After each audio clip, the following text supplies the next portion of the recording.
అండి అందరికీ నా ఛానల్ ఎవరైనా కొత్తగా చూస్తున్నట్టయితే ప్లీజ్ సబ్స్క్రైబ్ చేయండి. ఈరోజు పొదరిల్లు ఎపిసోడ్లో ఏం జరిగిందంటే, కేశవ్ దగ్గరున్న తన ఫోన్ ఎలాగైనా తీసుకోవాలని శైలజ టెన్షన్ పడుతుంది. ఇంతలో తన ఫ్రెండ్ కీర్తి వస్తుంది. ఆ రౌడీగాడి దగ్గర నా ఫోన్ తీసుకోవడానికి ఏదైనా ప్లాన్ చెప్పవే అంటుంది. ఇక బతిమిలాడవే అంటే నువ్వు వినవు, ఇక అది కాకుండా ఇంకా వాడెలా ఇస్తాడని కీర్తి అంటుంది. ఇంతలో కీర్తి బాయ్ ఫ్రెండ్ వస్తాడు. వాణ్ణి చూశాక శైలికి ఒక ఐడియా వస్తుంది. నీ బాయ్ ఫ్రెండ్తో వాణ్ణి బెదిరించమని చెప్దాం, అప్పుడు చచ్చినట్లు ఫోన్ ఇస్తాడని అంటుంది. మొత్తానికి కీర్తి బాయ్ ఫ్రెండ్ కూడా గట్టిగానే బిల్డప్ ఇస్తాడు. సిస్టర్, మీరు వారికి ఫోన్ చేసి ఇక్కడికి రమ్మని చెప్పండి చాలు, వాడి సంగతి నేను చూసుకుంటాను డబ్బా కొడతాడు. దీంతో శైలు తన ఫోన్కి ఫోన్ చేస్తుంది. ఇక కేశవ్ లిఫ్ట్ చేయగానే డబ్బులు ఇస్తాను, నేను చెప్పిన లొకేషన్కి రా అని పిలుస్తుంది. నువ్వు డబ్బులు ఇస్తే ఎక్కడికైనా వస్తానని కేశవ్ కూడా సరేనంటాడు. దీంతో శైలు పెట్టిన లొకేషన్కి కేశవ్ బయలుదేరుతాడు. ఇక మరోవైపు తాను ఉండబోయే రూమ్కి అడ్వాన్స్ ఇచ్చి మహా ఇంటికి వస్తుంది. పెద్ది, మీతో ఒక విషయం చెప్పాలి, నాకు అద్దెకు ఒక గది దొరికింది, నేను రేపే వెళ్ళిపోతున్నానని మహా చెప్తుంది. ఆ మాట వినగానే చక్రి, మాధవ ఒకరి ముఖం ఒకరు చూసుకుంటారు. అదేంటమ్మా, ఈ ఇంట్లో నీకు అంత ఇబ్బందిగా ఉందా? ఇప్పుడు ఇల్లు చూడడానికే బయటికి వెళ్ళావా అని మాధవ అడుగుతాడు.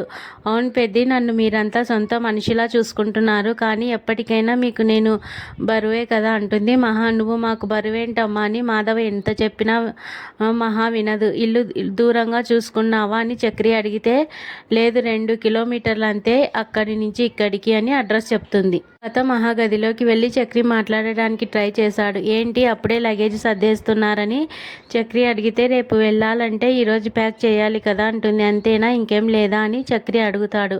ఇంకేముంది మన మధ్య, అయినా మీరెవరు నన్ను ఆపడానికి అంటూ మహా అంటుంది. అంతేలేండి, మిమ్మల్ని సేఫ్గా సిటీకి తీసుకొచ్చాను, మీకు ఏ కష్టం రాకుండా చూసుకున్నాను, ఇప్పుడు నేనెవరిని అని అడుగుతున్నారా అని చక్రి అంటాడు. అవును, రేపటి నుంచి మీరెవరో నేనెవరో అంటుంది మహా. దీంతో చక్రికి ఏం మాట్లాడాలో తెలియక వెళ్ళిపోతాడు. ఇక మొత్తానికైతే మహా అడ్వాన్స్ ఇచ్చిన ఇంటికి వెతుక్కుంటూ చక్రి వెళ్తాడు. ఆ ఓనర్ బయటికి రాగానే టూలెట్ బోర్డు పెట్టారుగా అని అడుగుతాడు. అవును, ఆల్రెడీ ఇల్లు అద్దెకి ఇచ్చేశానని ఓనర్ చెప్తాడు. అదే ఎవరికి ఇచ్చారని అడిగితే, నీకెందుకు చెప్పాలంటాడు. దీంతో చక్రి గట్టిగా బెదిరిస్తాడు. నువ్వు అద్దెకి ఇచ్చిన ఆ అమ్మాయి నా భార్య, మా మధ్య చిన్న గొడవ జరిగింది, అందుకే ఇల్లు అద్దెకి తీసుకుంది. నువ్వు కానీ ఆ అమ్మాయికి ఇల్లు అద్దెకి ఇచ్చావంటే నా చేతిలో చేస్తావు.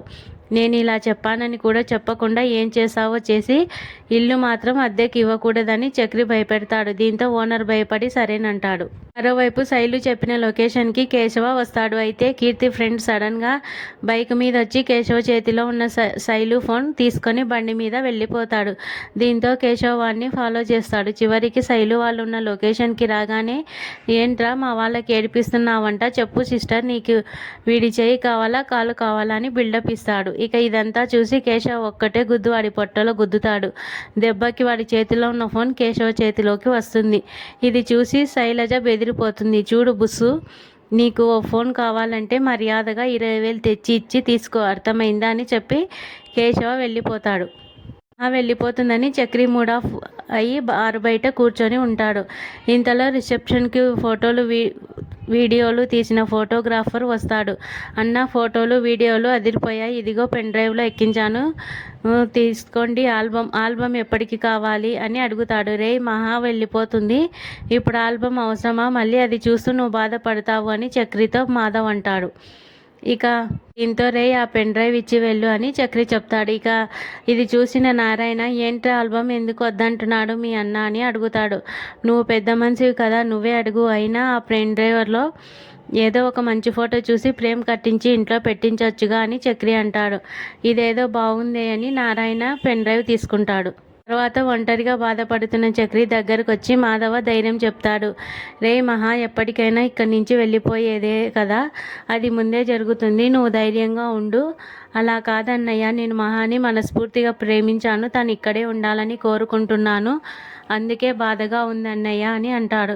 ఇక మరి ఏం చేస్తాంరా, ఏ అధికారంతో తనని ఇక్కడ ఉండమని అడగగలమని మాధవ అడుగుతాడు. అన్నయ్య, నాకైతే తను ఎక్కడికి వెళ్ళదు అనిపిస్తుంది, ఇక్కడే ఉంటుందని బలంగా అనిపిస్తుంది అని చెప్తాడు. నా ప్రేమే మహాని ఆపుతుందేమో అంటాడు. ఉదయం కాగానే కన్నా టిఫిన్ చేస్తూ ఉంటాడు. చక్రి, నీకు కూడా దోశలు వేయనా అని మాధవ్ అడిగితే, నాకు అసలే నోటిలో నాలుక లేనివాడు, తినండి అంటూ మహా ఇస్తుంది. ఇదేంటి నాకు నోటిలో నాలుక లేదని కేశవ్ అనుకుంటాడు. ప్రోమో అయిపోతుంది.